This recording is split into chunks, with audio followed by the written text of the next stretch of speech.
बहुत ही सम्मान के योग्य जननायक चौधरी देवीलाल जी की राजनीतिक विरासत को आगे बढ़ाते हुए हरियाणा प्रदेश के किसान और कमेरा की आवाज़ को बुलंद करने के लिए एक लंबे समय से संघर्ष कर रहे जननायक चौधरी अभय सिंह जी चौटाला, साथ में विराजमान पूर्व सांसद आदरणीय श्री केसी त्यागी जी, बहुत ही वरिष्ठ नेता पूर्व सांसद आदरणीय सरदार त्रिलोचन सिंह जी,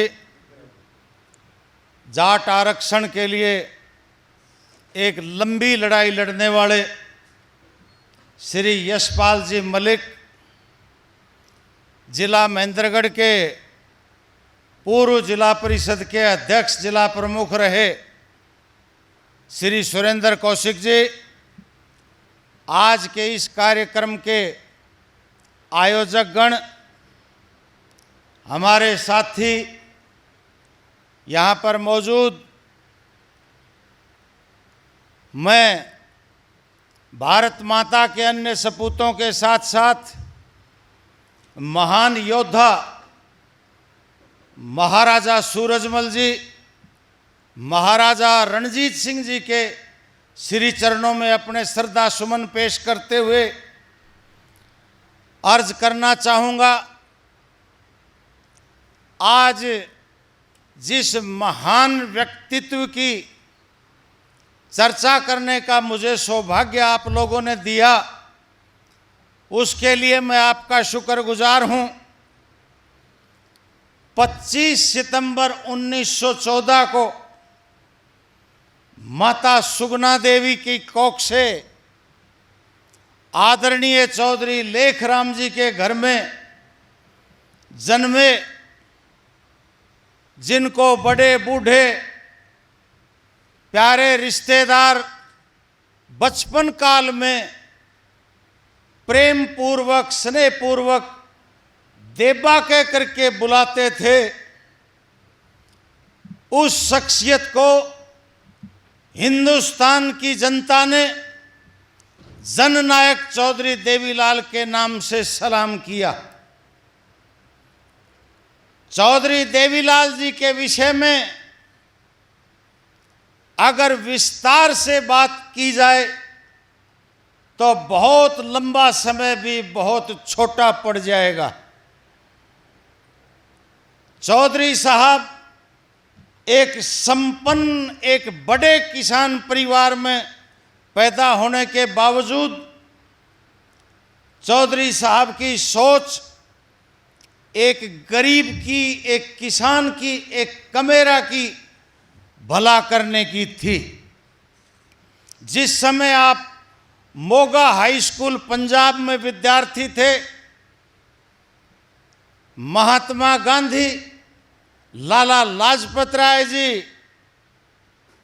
चंद्रशेखर जी आज़ाद, शहीद आजम भगत सिंह जी से प्रभावित होकर के आपने जंगे आज़ादी में शरीक होना शुरू किया।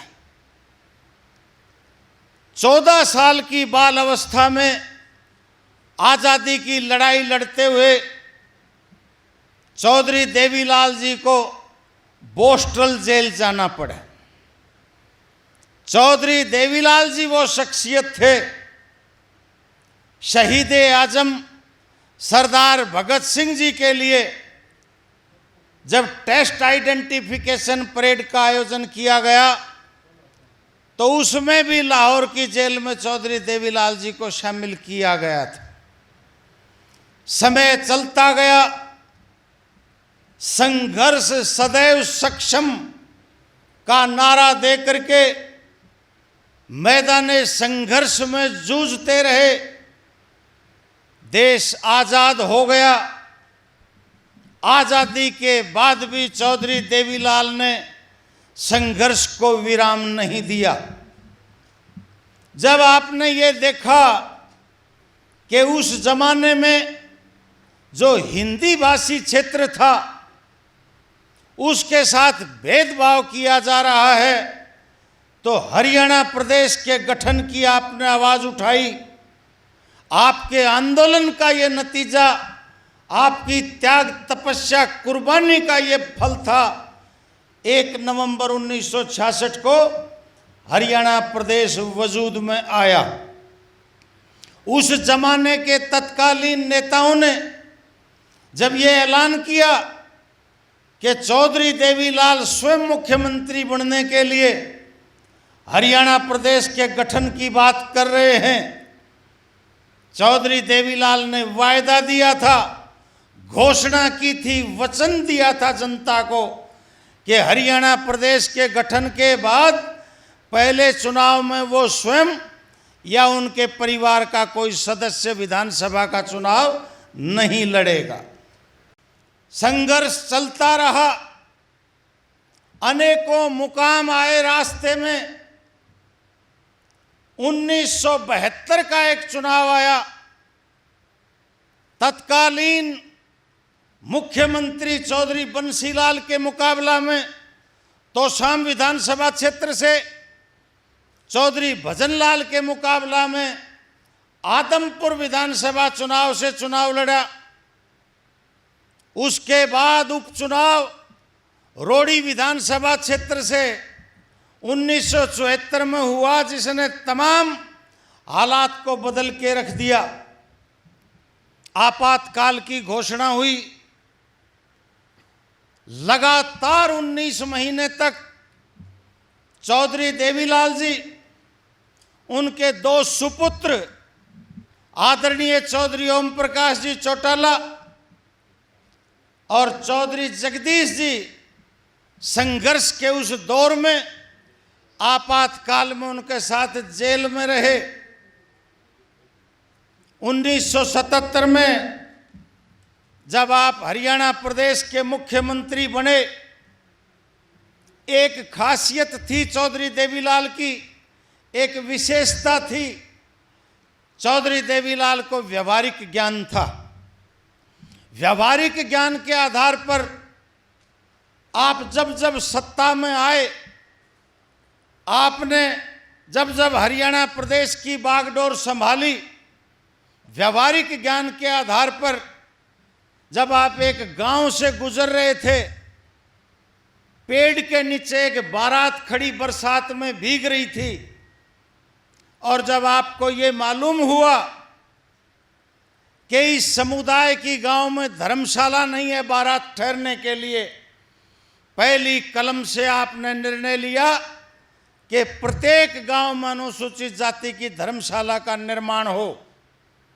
संघर्ष के दौर में सड़क चलते जब आप एक खेत में पानी पीने के लिए रुके, आपने देखा कि एक गर्भवती महिला अपने परिवार के सदस्यों के साथ लावणी कर रही है, उसका चेहरा पीला पड़ा हुआ है। जब आपको पता लगा कि इसको खाने के लिए माकूल व्यवस्था नहीं है, आपने आदेश दिया, फैसला किया, कानून बनाया कि गर्भवती महिला को सरकारी कोष से सहायता दी जाए। जिस परिवार में काबिले ब्याह बेटी है और बाप के पास पैसे की व्यवस्था नहीं है, उसके दिल पर क्या गुजरती है, इस पीड़ा को समझते हुए आपने बेटी की शादी में कन्यादान की राशि का प्रावधान किया। जो सबसे अहम निर्णय आपने बतौर मुख्यमंत्री लिए, बेरोजगारी भत्ता देने का काम किया। बुजुर्ग की जो वृद्धावस्था सम्मान पेंशन आपने योजना शुरू की, समूचे राष्ट्र के स्तर पर आज उसकी बदौलत बुजुर्गों को मान और सम्मान मिल रहा है। चौधरी साहब, आपके विषय में अनेक लेखकों ने बहुत बड़े लेख लिखे। मैं मेरी बात को सीमित करते हुए अर्ज करना चाहूँगा, 1989 की 1 दिसंबर इसी दिल्ली के मुकाम पर पार्लियामेंट हॉल में जनता दल पार्टी से चुने हुए नेताओं ने जब आपको इस देश का प्रधानमंत्री चुनने के लिए संसदीय दल का जब आपको नेता चुना, आपने एक ही बात कही थी, रघुकुल रीत सदा चली आई, प्राण जाए पर वचन न जाही।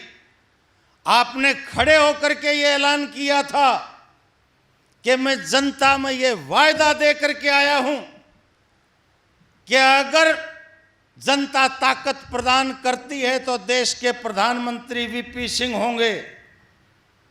चौधरी देवीलाल ने वो मिसाल कायम की, समूचा विश्व के स्तर पर त्याग और तपस्या की, बलिदान की ऐसी दूसरी नजीर मिल पाना नामुमकिन है।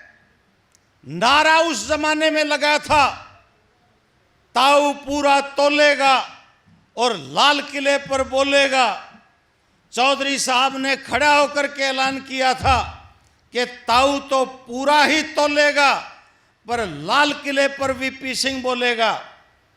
मैं सौभाग्य मानता हूं हरियाणा प्रदेश की जनता का, आज अभय सिंह चौटाला के रूप में इस तरह की शख्सियत चौधरी देवीलाल की राजनीतिक विरासत को आगे बढ़ा रही है, जिसके बारे में कहा जाता है कि अभय सिंह सत्य है, जो कह दिया सो कर दिया।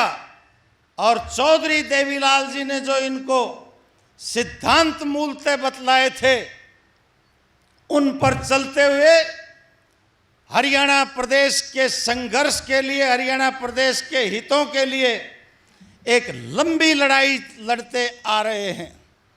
साथियों, मैं अर्ज करना चाहूंगा, इस देश में जब कभी भी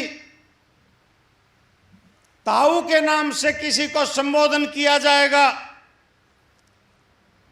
तो उसका ताल्लुक चौधरी देवीलाल जी से होगा।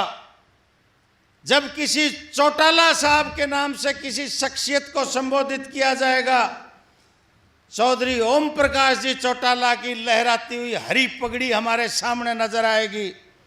और जब जबान के धनी आदमी का जिक्र अगर हरियाणा प्रदेश में होगा तो चौधरी अभय सिंह चौटाला का चेहरा हमारे सामने आएगा। हमारा सौभाग्य है ऐसे महान व्यक्तित्व का हमें नेतृत्व मिला, ऐसे महान व्यक्तित्व के साथ काम करने का हमें मौका मिला। चौधरी साहब एक व्यक्ति नहीं, विचारधारा थे। चौधरी देवीलाल किसी शख्सियत का नहीं, एक आंदोलन का नाम था। ताउम्र जिन्होंने संघर्ष करते हुए किसान कमेरा वर्ग की लड़ाई लड़ते हुए व्यतीत कर दी। चौधरी साहब के बारे में मुझे याद है वो 15 अगस्त का दिन, जब उस जमाने के प्रधानमंत्री लाल किला से भाषण दे रहे थे। प्रधानमंत्री महोदय ने जब मुस्लिम समुदाय का जिक्र किया तो टेलीविजन पर मस्जिद दिखाई दे रही थी। जब सिख समुदाय का, सिख धर्म का जिक्र किया, गुरुद्वारा साहब दिखाई दे रहे थे। और जब किसान और कमेरे का जिक्र अपने भाषण में किया तो टेलीविजन के कैमरामैन ने अपना कैमरा चौधरी देवीलाल के चेहरा पर लगा दिया था। समूचा देश इस बात को लेकर के गौरवान्वित है कि चौधरी देवीलाल जैसे व्यक्ति ने इस देश और इस प्रदेश में जन्म लिया। चौधरी ओम प्रकाश जी चौटाला, जिन्होंने जननायक चौधरी देवीलाल की शान में 4 चांद लगाने का काम किया, पहले व्यक्ति थे। मुख्यमंत्री होते हुए अपने आप को मुख्य सेवक लिखना उन्होंने शुरू किया था।